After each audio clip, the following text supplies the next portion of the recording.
the linebacker from USC, Palaie, Gaoteote. That one I'm still going to. I really have to take about a 2-beat pause, think about it, take another pause, and then say it. That was smooth, Kevin. It was like glass. And while we're there, might as well roll right into it. Again, another portion of the roster that a lot of fans were obviously gravitating to check that part out in regards to his status, but that doesn't necessarily tell the whole story. Yeah, we really don't know what's happening. I mean, we did ask Ryan Day about that today, and he's on the roster. He's number 21 for those who haven't been on social. We did see him out there running around. He's not on scholarship yet.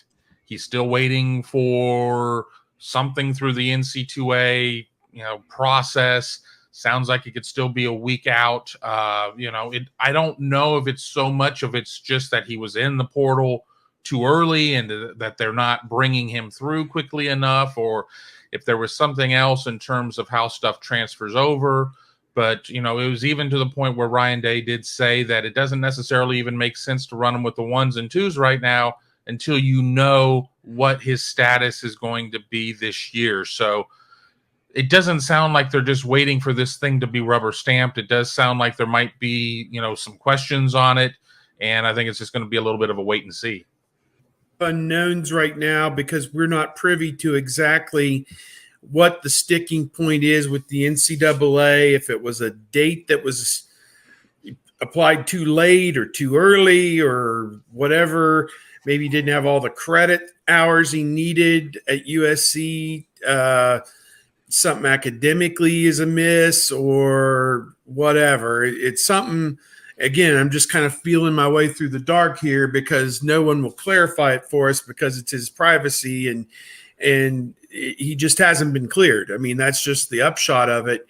And because he hasn't been cleared, he can't be on a scholarship and he cannot play this year as currently constituted. He needs a waiver by the NCAA to be able to play this year. So my feeling is, and my thought is, in this new era of austerity by the NCAA and student athlete freedoms, that I don't necessarily predict or want them to look the other way. If something's not right, then it's not right. But you've basically said guys are free to move about the country now. I don't understand why this one guy is not free to move about the country. So something is not proper.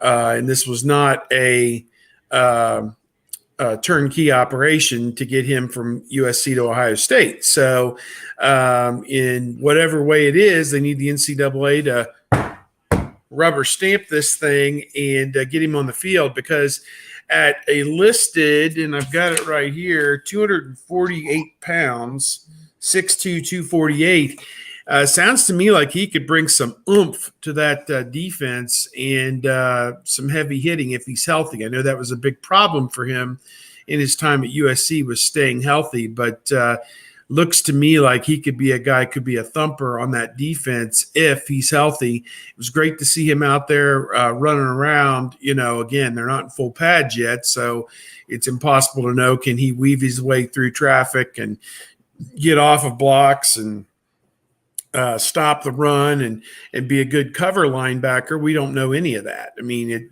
it's all up in the air, but he certainly gives them another option in a linebacking core that was decimated by graduation. So to my way of thinking, he can only help them if he's available, and he can only help them if he's available. So there you go.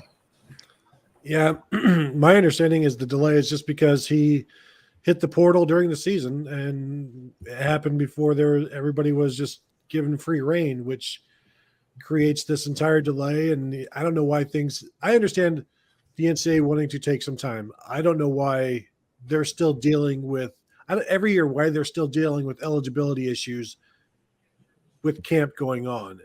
Like, what are you doing other than right now? They're just trying to hold the roof over their head, basically, like trying to keep everything from collapsing in on them. But while you're doing that, there should still be some administrators working and approving stuff. And so, yeah, it's unfortunate. And then as Kevin said, like Ryan Day's they're not going to waste.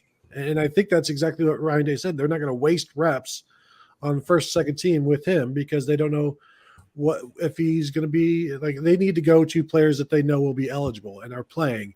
So that then leaves like, what is his role? Because if he can't get first and second team reps until next week, that's when things start to really get going in camp, when the pads are on and he's still trying to feel his way out. Like he's been put behind, incredibly bad. And so now he's going to have to make all that up. And I guess this is the best year for him because the Ohio State linebacker situation is a bit up in the air right now as well. So I guess he's got that going for him.